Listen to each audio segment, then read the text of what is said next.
最近因为风台加上中原的普渡交啊，唔那青菜无俗，猪肉搁较贵，3层为1斤100起到200块，这有学校营养师头壳莫咧笑。老家咸红啊咸红的排骨，配卤卵、柑仔米加咖喱，肉菜配料真丰富，看起来真好食款。虽讲即摆买菜拢较贵，那青菜无俗，连猪肉也起价。猪的介绍1公斤，我咧买啦吼，大概差不多110至130，相较于差不多2个月前吼，最少来差1公斤差有差不多20。都可以。安尼哦。对啊，150吧，近200，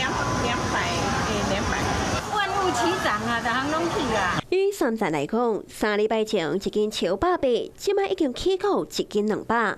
那家庭主妇，就连学校的营养师也爱比战，菜单设计都爱随时调整。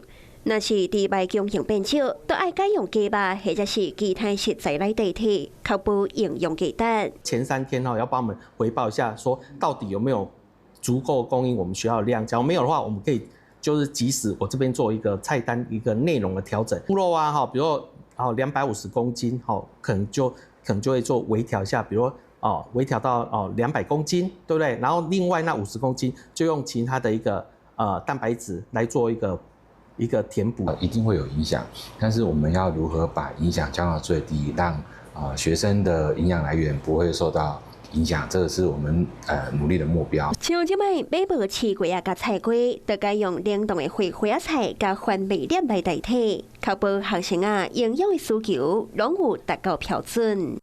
Hello， 我是雷亚，想要抢先掌握最及时的新闻资讯吗？赶快订阅、按赞、开启小铃铛，锁定华视新闻 YouTube 频道。